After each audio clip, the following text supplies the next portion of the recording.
15 años contigo.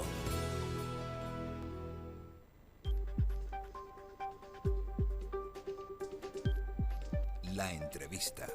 Miguel Guedes. Canarias sigue con la cesta de la compra más cara de España y la pregunta es si hay alternativas. Buenos días.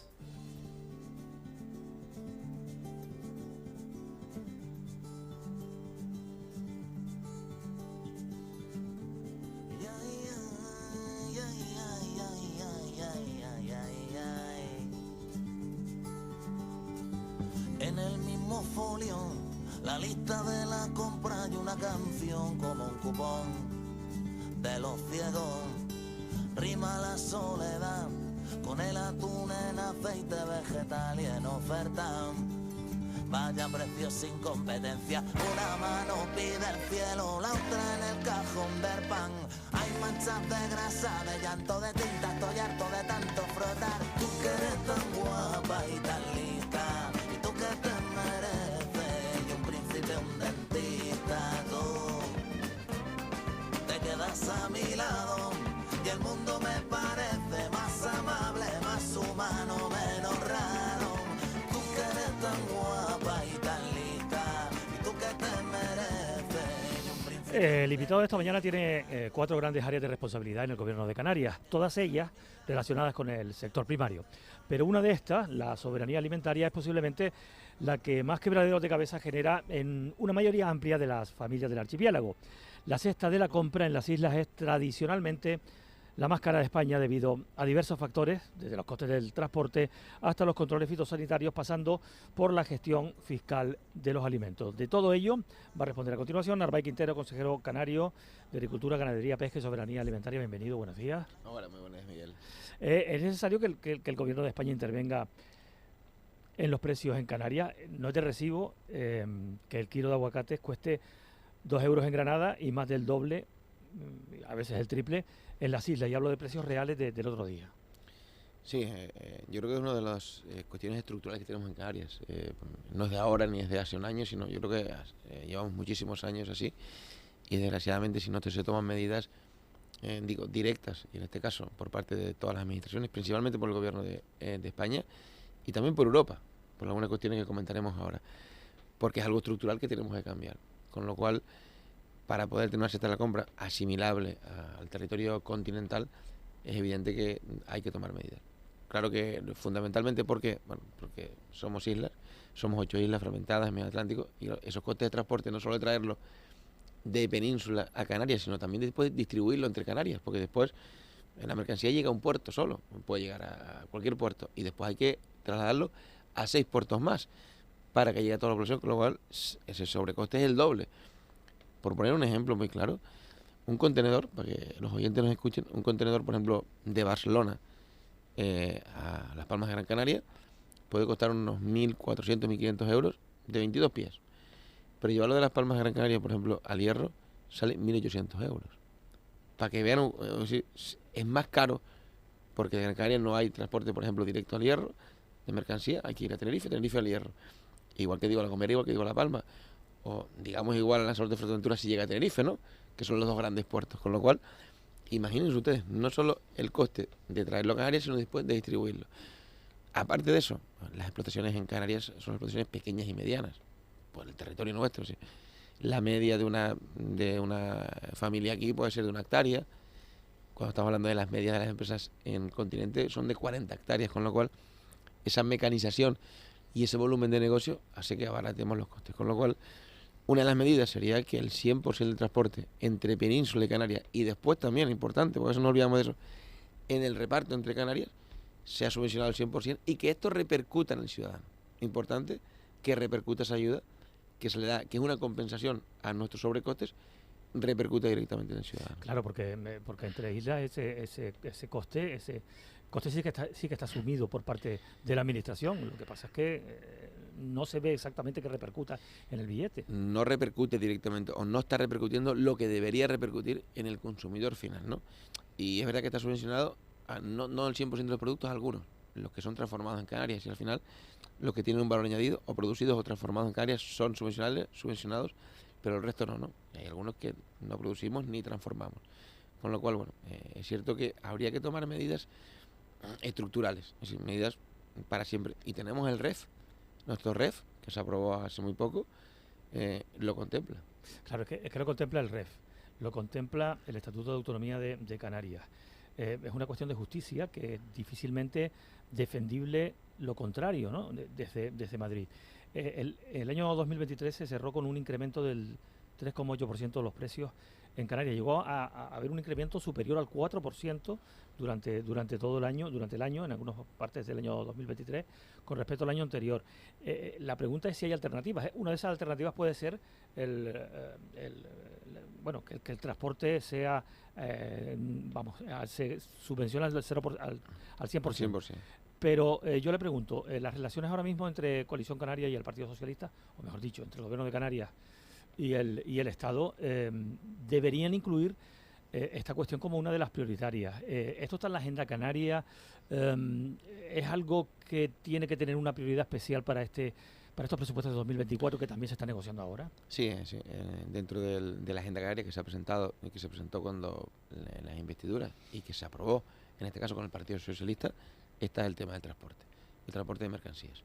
Es algo prioritario de la agenda canaria, tanto para el gobierno como para, en este caso, para los partidos que apoyaron, en este caso, la investidura de Pedro Sánchez y que dentro de los presupuestos es una de las cuestiones que se tiene que hacer. Venimos reivindicando que, por ejemplo, los costes tipos se actualicen, que no se actualizaban desde el 2019, claro. Del 2019 a hoy acaba de ser el 3%. 3,8 del 23 al 22, pero hay que decir que del 22 al 21 casi llegó al 3%, con lo cual, si hablamos de los últimos 2 años, no mucho más, estamos hablando de casi un 6%, no llega, pero un 5 y pico, sí, en muy poco tiempo, más de un 5%, con lo cual es evidente, y se actualizaron en el 2019, cuando no había pandemia, cuando no había guerra de Ucrania, cuando no había problemas de transporte, con lo cual el precio del transporte se ha incrementado. Nosotros hemos calculado en estos años, 19 hasta ahora, en más de un 36%, claro. Y eso lo está asumiendo al consumidor final en todos, no solo en la cesta de la compra, sino también en todos los materiales que importamos desde fuera. La verdad que lo contrario es indefendible, absolutamente. Yo le pregunto por cuestión de prioridades, porque lógicamente por mucho que esté en la agenda canaria se compone de muchas cosas, no todas serán aplicables pues, de manera inmediata, a 1 de febrero de 2024, por ejemplo, pero hay algunas otras que sí. ¿Consideraría usted, por lo que usted sabe o maneja, el presidente del gobierno, sobre esta cuestión, que este asunto de los precios, este asunto de la subvención al 100% del transporte está dentro de las grandes prioridades y como una condición sine qua non para poder apoyar esos presupuestos generales del Estado? Sí, no, evidentemente yo así lo diría, pero me consta que el presidente también lo tiene en su mente y está, dentro del documento está como una de las grandes prioridades. Esa subvención, porque no la reivindicamos ahora, llevamos ya desde el 19 reivindicando que se pague, pero ahora está como una de las grandes prioridades para que en los presupuestos se contemple la partida necesaria, es decir, la partida necesaria para pagar el 100%. Nosotros siempre hemos dicho que es una cuestión de justicia, no es una cuestión de si sube y si baja el precio, es una cuestión de que se pague el 100% del transporte de mercancías para equiparar la cesta de la compra, cueste lo que cueste, si cuesta menos, se subvencionará menos, si cuesta más, se subvencionará más. No podemos poner que te subvenciono hasta aquí, no, porque al final el hasta aquí, cuando sube, vas a estar no estás en igualdad de condiciones. Entonces, no puede ser hasta aquí, sino que subvencione el 100% del transporte, y eso es fundamental. Y hay posibilidades de que ese dinero se pueda adelantar y no siempre hacer esto a toro pasado, esperando que se consuma todo el año, pagar al final en base a una facturación, como si fuera una factura cualquiera. Sí, además no solo se puede, sino ya se aprobó. Eso sí lo conseguimos en este año, que son los presupuestos que estamos ejecutando en este año, pues no se ha aprobado, pero se consiguió que pudiera haber un anticipo de la ayuda. Porque este anticipo es lo que tendría que garantizar, y también después tendríamos que mirar bien, y aquellos empresarios, aquellos transportistas que lo cobren, y que cobren de manera anticipada, volvemos a repetir, que tiene que repercutir en el precio. O sea, al final no puede ser un beneficio a la cuenta de resultados de una empresa, es una compensación para que los costes se asemejen al territorio continental, con lo cual tiene que repercutir directamente en el consumidor. ¿Tiene instrumentos el Gobierno de Canarias para inspeccionar y para vigilar que esto se cumpla? Hombre, en este caso sería el gobierno de España, porque la subvención la da el gobierno de España, tendría que tener los instrumentos, digamos, de control y de inspección. Yo sé que lo hace. Es verdad que, como siempre, al 100% es muy complicado hacerlo, pero sé que se hacen controles para intentar vincular que esta compensación repercuta. Pero yo los haría mucho más rigurosos. Yo pondría más controles para garantizar el fin. Es que si no nos perdemos, el fin siempre es que llegue al consumidor. Si el fin se queda en el intermediario, al final hay dinero público por medio y al final el beneficiario no se beneficia, por la redundancia. Usted habla constantemente del Estado, de lo que tiene que aportar, que es competencia de la Administración Central. ¿No tiene instrumentos la Consejería de Agricultura o el Gobierno para hacer frente pues a esta situación de los elevadísimos precios? ¿Algún instrumento? Bueno, competencia no tenemos ninguna, absolutamente ninguna. Instrumentos, trabajamos en ello. Es decir, nosotros lo que intentamos es que nuestras explotaciones sean cada vez más competitivas.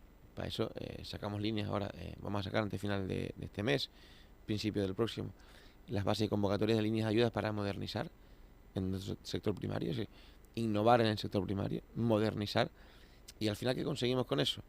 Y aparte de todas estas dos cosas, la investigación que se hace también en ICIA, por ejemplo, para intentar buscar cultivos que se den en Canarias, que sean rentables, que consuman menos recursos, por ejemplo, que consuman menos agua, como está el tema del agua, que sean más eficientes, más eficaces y al final que sean más competitivos. Oye, pues al final que podamos bajar también nosotros los precios porque al ser más competitivos tenemos una mejor renta. Bueno, Está hablando usted del plátano, por ejemplo, que consume muchísima agua, que es un cultivo que permanentemente es verdad que está muy subvencionado por la Unión Europea.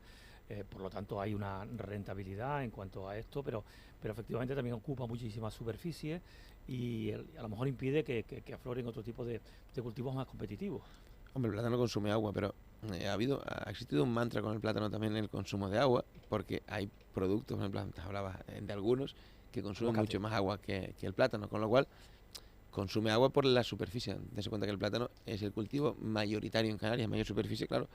En su volumen es el más que consume agua, pero no porque consuma el más agua por hectárea, por ejemplo. Ahí tiene un consumo no de los más elevados, diríamos que medio. Lo que, por ejemplo, en esto lo que hemos hecho, dar ayudas, por ejemplo, al riego para modernizar todo el riego. No es lo mismo un riego a manta como se hacía, que un riego por goteo, un riego más específico. Ahí ahorramos mucho más agua y al final tiene más rentabilidad. Eso estamos haciendo con las ayudas, con la investigación. Yo creo que eso es el futuro, ¿no? Y el plátano y otros tendrán que adaptarse. Pero sí es verdad que el ICIA está haciendo investigaciones de otros productos, digamos, de otros subsectores agrícolas que puede ser rentable, porque aquí tenemos que hablar de rentabilidad. ¿Sí? Para que sea sostenible un producto, no solo tiene que ser sostenible ambientalmente, sino económicamente. Si no, hoy en día el sector primario son empresarios. ¿Sí? Que nadie nos equivoquemos y pensemos que es que la gente que trabaja en el campo y en la mar tiene que trabajar para nosotros, vivir bien y consumir, por ejemplo, barato. No. Tienen que vivir, son empresarios, tienen que sacar una rentabilidad económica y al fin de mes tener un sueldo. El agricultor sigue siendo el eslabón más débil claro, de toda la cadena de producción. Y eso tenemos que cambiarlo, tenemos que repercutirlo. Yo voy a poner un ejemplo, por ejemplo, cuando el problema de la papa, ¿se acuerdan? No hace mucho. La papa británica. En septiembre, que no 5 euros. Bueno, sí. Yo dije muchas veces que la papa 5 euros al consumidor que no la comprara. Nos estaban estafando. No existe una papa 5 euros. Entonces, manipularon, se aprovecharon y manipularon el mercado. Pero también dije que no pidiéramos papas a 60 céntimos, porque hundan al agricultor. Es decir, tenemos que tener un punto intermedio. Cuando es que yo quiero papas a 60 céntimos, no, miren, entonces no hay agricultura, porque no es rentable.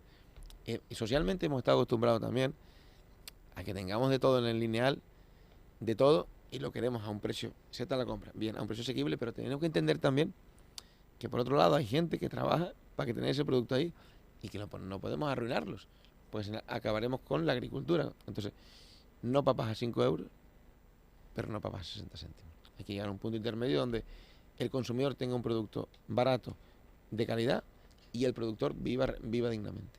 ¿Cómo se puede convencer al agricultor que no abandone el campo en un momento en el que precisamente se había pedido lo contrario? A partir, sobre todo, de la crisis financiera primero, luego de la pandemia, se planteaba que la vuelta al campo era una buena idea, era incluso una buena inversión, una buena apuesta de de futuro y sobre todo con ese apoyo de las instituciones, buscando siempre productos de kilómetro cero, no solamente el gobierno de Canarias, también los cabildos que tienen una apuesta decidida por esta cuestión. Sin embargo, todas estas vicisitudes, incluyendo pues el encarecimiento de la cesta de la compra como producto final y que el agricultor no ve realmente ninguna diferencia con lo que está cobrando, al contrario, ha ido a peor. ¿Cómo se consigue que no se marche, que dejen de volver al campo? Bueno, nosotros, fíjate, lo que nos planteamos ahora es que no se vaya. No tanto que venga, que ojalá, sino que no sigamos destruyendo empresas del sector primario. Porque es verdad que en los últimos años mucha gente ha abandonado. No es fácil, por muchas cuestiones. Primero porque tenemos que entender o sobreentender que socialmente el sector primario es un sector importantísimo. Lo demostró en la pandemia, lo ha demostrado siempre. Lo demostró, antes hablábamos de la crisis de la papa, que estuvimos sin papa. Bueno, si apostáramos más por producir aquí, a lo mejor Canarias puede tener el 100% de autoabastecimiento de papa, con lo cual no tendríamos que tener miedo a cualquier cosa que pase en el mundo. Hoy la globalización nos puede hundir o salvar, eso es verdad. Pero que tenemos que desde Canarias intentar conseguir que la gente joven vuelva al campo, ese relevo, ayudarlos para que vengan, entenderlos como empresarios. Nosotros, Canarias, tenemos que hacer o desburocratizar la administración. Es decir, lo que se le pide al sector primario es brutal. Tenemos que quitar ese mantra del sector primario. Yo he escuchado a un diputado el otro día decir que hoy está más vigilado una cabra que un ser humano, y es verdad. Sí. Oye, tú mueves una cabra, tienes que decirme dónde la moviste, con quién, cuántas, cómo. Si la matas, ¿dónde la mataste? ¿Cómo la mataste? ¿Cuántos kilos? Sí. Al final, ¿cuántos litros de leche tienes al día? Sí, está tan fiscalizado, más que un ser humano. Al final, esa burocracia al pequeño y mediano agricultor, ganadero, pescador, que somos nosotros, lo mata. Porque ellos me dicen, oye, si me dedico a rellenar todos los papeles que tengo que rellenar, cuando trabajo, cuando ordeño. ¿Sí? Y es verdad, sí. Al final, esa parte nuestra y Europa tiene que empezar a no ser hipócrita en su política. Europa, para mí, lo he dicho siempre, lo sigue diciendo, es una política muy hipócrita cuando dice del campo a la mesa, kilómetro cero, menos residuos. Claro, muy bien. Pero tú me obligas a mí a no utilizar, antes hablamos, el balsamín. Me parece bien. Vamos a quitarlo del mercado. Un producto fitosanitario que atacaba las plagas. Bueno, porque se entiende que ataca la salud. Muy bien, yo lo quito. Ahora tengo que hacerlo de una manera mucho más ecológica, bien, pero me cuesta más dinero.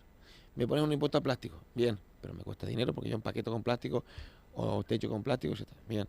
Y dice, vale, me pones mucho más ritos que me cuestan más. Y yo lo asumo porque si no, no estoy dentro de la realidad. Mi producto se encarece. Pero es que tú después llegas a un acuerdo con un tercer país, ¿no?, que le permites entrar ese mismo producto a nuestras fronteras, a Europa, sin ningún control. La importación, digamos los huevos. que es una gran competencia. Exactamente. Voy a ponerte un ejemplo, Miguel, de los huevos, para que yo creo que todo el mundo lo puede entender. Hace 10 años teníamos unas jaulas de gallinas de puesta a huevo en Canarias que Europa prohibió por el bienestar animal. Teníamos tantas gallinas por jaula, Europa lo redujo muchísimo y esas jaulas no podían estar en Canarias, ni en Europa. Las jaulas se vendieron, se regalaron muchas a nuestro continente vecino, a África. Concretamente, la mayoría a Marruecos. Además, lo voy a poner porque esto es real y pasa. La mayoría de esas jaulas a Marruecos. Nosotros no podemos alimentar nuestras gallinas ni nuestros animales con harinas cárnicas. Está prohibido por Europa. Bien.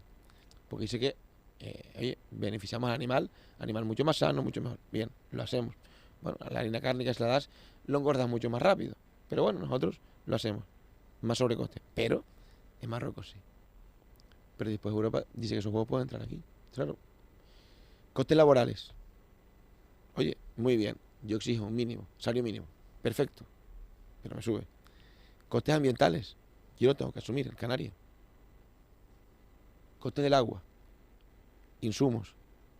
Fitosanitarios que le pueden echar y nosotros no. Y después llega un huevo. Y ese huevo, que está en Marruecos con nuestras jaulas que aquí no podemos, con las harinas cárnicas que aquí no podemos, y con los costes de allí, que aquí son 3 veces más, entra y viene al lineal al mismo que nosotros. Entonces, claro, al final dice, oye, ¿qué huevo compro? Este que está a 4 céntimos y este que está a 10. Es que el ganadero canario no lo puede poner menos de 10 céntimos porque cierra. Pero que viene de fuera puede estar a 3 céntimos. Entonces yo llamo hipocresía de Europa. Oye, tú me exiges una normativa que yo cumplo, pero a otro país tercero, digo Marruecos por decirlo, pero te puedo decir Brasil, con las carnes que entran por nuestros puertos de Brasil que están permitidas. te puedo decir otros países latinoamericanos que los costes son mucho menores y entran. Con lo cual, yo lo llamo hipocresía de Europa. Y Europa tiene que entender que si eso pasa, como hay otros países antes hacía, oye, yo le pongo un arancel, le pongo un precio para equiparar el producto a mi sobrecoste, y ese dinero lo hago para que mi gente se modernice, para ayudarlo al sector primario. Bueno, eso antes hacía, desgraciadamente hay países que no tienen arancel ninguno. Más claro el agua. 10 minutos para las 10 de la mañana. Narváez Quintero es el protagonista de la entrevista de este lunes, último lunes del mes de enero. Es el consejero del sector primario en general. Está hablando usted de esa competencia indeseada, ¿verdad? Con muchos menos controles, con muchos menos impuestos, con mucho menos costes en general, pues, pero que al final viene a Canarias y de alguna forma nos invade. Hace poco hubo una polémica en torno a la línea marítima entre la ciudad marroquí de Tarfaya y Fuerteventura, y el grito en el cielo que puso el sector primario, precisamente por eso, porque teme que por ahí entre esa competencia indeseada. El presidente del Cabildo de Gran Canaria se alineó, pues en fin, con el sector primario. Usted mismo también lo hizo, aunque luego lo matizó. ¿Qué riesgos hay para el campo en este proyecto? Bueno, mire, yo, para dejarlo claro, no estoy en contra de ninguna línea, ni lo voy a estar, y menos de una isla no capitalina. Lo que estamos en contra, o lo que tenemos que protegernos, es de lo que puede entrar por los puertos, o lo que ha entrado. Es decir, para muestra un botón, sin estar en la línea de Tarfaya, han entrado más de 90 plagas en Canarias, actualmente. La más famosa, la polilla guatemalteca, que redujo, desde que se detectó al año siguiente, al 2 años, redujo en un 50% la producción de papa canaria. Es una realidad. ¿Sí? Pues no entró una plaga, no se controló, y entra por los puertos, pero también entra por los aeropuertos que han entrado. O cualquier enfermedad animal que pueda entrar, que aquí estamos exentos, por ejemplo, en riesgos. Nosotros no podemos importar cabras, por ejemplo, porque tenemos nuestras cabras autóctonas, que son de las mejores del mundo, están garantizadas y no tienen enfermedades. Entonces, cualquier enfermedad que pueda entrar a estos animales puede ser, al final, un hándicap muy, muy peligroso. Entonces, ¿qué pedimos nosotros? ¿Qué exigimos? Mayores controles. Pero no solo en Tarfaya, cuando se abra, que tenga el PIF con todos los controles necesarios, sino también que se aumente también en el resto de puertos de Canarias, que se aumente esos controles. Si estamos hablando del PIF, son los puntos, los puestos de inspección fronteriza. Habría que habilitar uno en Puerto del Rosario, pero que funcione, y también en los otros puertos, porque también en Tenerife y en Gran Canaria, que es donde más riesgo hay, porque es mayor la cantidad que llega. Porque actualmente entra mucho más mercancía, y va a seguir entrando más mercancía que por Fuerteventura, aunque se abra el puerto de Tarfaya, con lo cual en Fuerteventura hay que poner uno que funcione real, y en Gran Canaria y Tenerife principalmente aumentar las medidas que tenemos, porque hacen un gran trabajo los inspectores, pero es que no dan avío, no tienen personal, ni tienen los medios suficientes. Y es una competencia del Estado. Es una competencia del Estado que, no sé si se acuerdan ustedes, hace muchos años con el escáner famoso que se puso aquí en el puerto. Fue un adelanto brutal, pero aún así ese escáner es insuficiente, porque entran tantos contenedores que no da avío. Con lo cual, el Estado tiene que poner los medios en puertos que son punteros, como el de Las Palmas de Gran Canaria, como el de Tenerife. Tiene que poner más medios, con lo cual lo exigimos, porque al final el riesgo para el sector primario es muy, muy grande. O sea, Tarfaya sí, consejero, pero que se refuercen los controles. Sí, con los medios exigibles. Cuando empezó esta era de inflación extraordinaria a partir de la guerra de Ucrania, se puso sobre la mesa, entre otras cosas, la posible revisión de la IEM, que toca gestionar, si no me equivoco, este mismo año. ¿En qué situación está este asunto? Bueno, la IEM hay que empezar a elaborar los informes. Bueno, se cambiará para el 2027, pero bueno, hay que empezar ya, porque la IEM se cambia al principio de cada periodo europeo. Y bueno, yo creo que la IEM es un instrumento importantísimo que tenemos en Canarias y que tiene que ser revisable, no puede ser estático, tiene que ser dinámico, porque es verdad que las crisis, la pandemia, Ucrania, que afecta más a la IEM en este caso, Ucrania, que la pandemia, pues nos ha visto primero, desprotegidos de algunas cosas o sobreprotegidos de otras, con lo cual yo estoy completamente de acuerdo en una revisión constante de la IEM, primero porque hay que garantizar y proteger nuestra agroindustria canaria, que es importantísima, y segundo porque es cierto que, por ejemplo, había cuestiones básicas como por ejemplo la botella. Si entraba una botella de vidrio y le poníamos mucho IEM vacía para que un bodeguero aquí la embotellara, si todo el producto es de aquí, lo que pasa es que aquí no se fabricaba la botella, por ejemplo, y había mucho, pero si la traigo con vino, que es que compite más directamente, no, es decir, Son cuestiones que habría que revisar. Son algunas cosas que, perdóneme que se lo diga así, pero son absurdas. Exactamente, entonces habría que revisar esas cuestiones para armonizarlas. Compite más la botella de vidrio que viene llena de vino, porque viene de lo que decíamos antes, de una explotación de 50 hectáreas mecanizada, y ahí compite con Agala 1.200 metros de altura, que es en pendiente, que es en escalonada, que oye, una viticultura heroica, oye, compite directamente, pero claro, no la botella, compite el vino. Está claro. Por cierto, que hace unos días el gobierno anunció el incremento del régimen especial de abastecimiento del REA en el sector primario. ¿Cuál es el objetivo de esta medida? Bueno, nosotros, desgraciadamente, en los últimos 4 años de la pasada legislatura, advertimos muchas veces que se cambiara el REA, que es... El REA tiene una ayuda para el industrial y para el ganadero. Para el ganadero principalmente en la alimentación, que ha subido muchísimo. La guerra de Ucrania es una de los que ha pasado. Ha subido el coste de la materia prima animal, que es el 50% de los costes de producción, con lo cual, imagínense. Entonces, oye, hay una ayuda, pero se puede modular. Europa nos deja el 20% modularlo simplemente con una informe, y entendíamos que como en la guerra de Ucrania hizo que aumentara, se tenía que aumentar por parte del gobierno de Canarias. El gobierno de Canarias siempre lo aumentaba en septiembre, en 3 meses, octubre, noviembre, diciembre, esta ayuda para los ganaderos. ¿Qué pasaba? Que sobraba ficha. Me parece de una mala gestión que sobre ficha. Sobraban más de 20 millones en 4 años. De hecho, cuando nosotros entramos al gobierno, en 3 días, modificamos el REA y lo aprobamos en julio. Este gobierno, lo que ellos no hicieron en 4 años, nosotros lo aprobamos en julio, con lo cual le dimos 6 meses más de ayuda al sector ganadero. Y conseguimos que no sobraran 11 millones, iban a sobrar 11 millones de euros. Conseguimos que no sobraran. Que hemos hecho los cálculos, perdón, y vamos a modificarlo en febrero para que tengan 11 meses de ayuda al sector, porque los recursos están económicos. Lo que es injustificado que teniendo recursos y teniendo unos sobrecostes en sectores, agroindustrial también y ganadero, no aprovechemos esos recursos que se devolvían a Europa, ¿no? Es una cosa como de... Bueno, yo la he calificado como una mala gestión, evidentemente. No le quiero dejar de preguntar por la isla de La Palma, en torno al plátano y al sector ganadero, toda la parte esa afectada por el volcán. ¿En qué situación se está? ¿Qué debe ser lo próximo en cuanto a garantías para estos dos sectores? Bueno, pues hoy mismo informo al Consejo de Gobierno del decreto de reconstrucción agraria de La Palma, que esperamos aprobarla a final de febrero. Está bastante avanzado ya, falta la consulta pública, falta presentarlo. Ya le hemos hecho un esbozo un poco al sector de La Palma, falta presentarlo oficialmente para que puedan hacer las alegaciones también, abrir un periodo de alegaciones, pero bueno, lo tenemos ya bastante definido.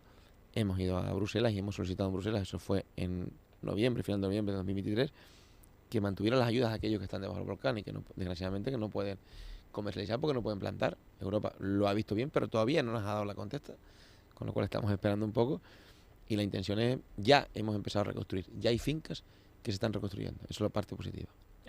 Por último, le voy a hacer una pregunta política. Su partido, la agrupación Guerreña Independiente, es la cuarta pata del gobierno. ¿Qué le parece el protagonismo de Coalición Canaria en la política estatal y sus acuerdos con el gobierno de Pedro Sánchez? Se lo pregunto porque la segunda pata del Ejecutivo, el Partido Popular, no disimula su recelo sobre estos acuerdos. Bueno, yo estoy encantado de que Coalición Canaria tenga un papel protagonista en el Estado. Ojalá que en vez de un diputado, Coalición tuviera 5 o 6, que HI tuviera otro diputado, porque significaría que evidentemente lo estamos viendo, que tendríamos más influencia, con lo cual sería bueno para toda Canarias, no por partido político, para toda Canarias, con lo cual yo en eso estoy encantado y creo que es muy positivo para Canarias. Y yo, bueno, ahora mismo el pacto de gobierno en Canarias con el PP es muy sólido, muy fuerte. Evidentemente no gobiernan en España, con lo cual habrá diferencias en tanto a presupuestos o a leyes del Estado, pero en Canarias yo creo que los dos trabajamos por el bien de los canarios y las Canarias, y por ahora yo veo un pacto muy muy sólido. Bueno, usted lo dice por ahora, pero si Coalición Canaria apoyase los presupuestos generales del Estado de 2024 y el PP, como es evidente, va a votar en contra, además con toda clase de argumentos negativos en este sentido, incluso diciendo que se está engañando a los canarios, ¿esto es sostenible en un gobierno? Sí, yo creo que sí, porque al final en la política de Estado podemos tener diferencias en apoyos o en algunas normativas, como pueden ser los presupuestos, pero yo creo que tanto el PP como Coalición, como ACG y HI, estamos en el gobierno para gobernar los recursos que tenemos y para gobernar Canarias, independientemente de que podamos discrepar, que eso no es malo, pero yo creo que la responsabilidad de todos los partidos que están en el pacto está muy por encima de los desacuerdos que podamos tener en el Estado. A ver, un sí y un no. ¿Usted cree que los socialistas están intentando hacer algún tipo de intervención para romper este acuerdo? Hombre, seguro que lo van a intentar. A lo mejor lo están intentando ya y seguro que lo van a intentar. Bueno, eso es la parte de la política, pero bueno, por ahora les aseguro que es muy sólido. Laura Quintero, mil gracias por haber venido a la radio pública. Buenos días. Buenos días, gracias.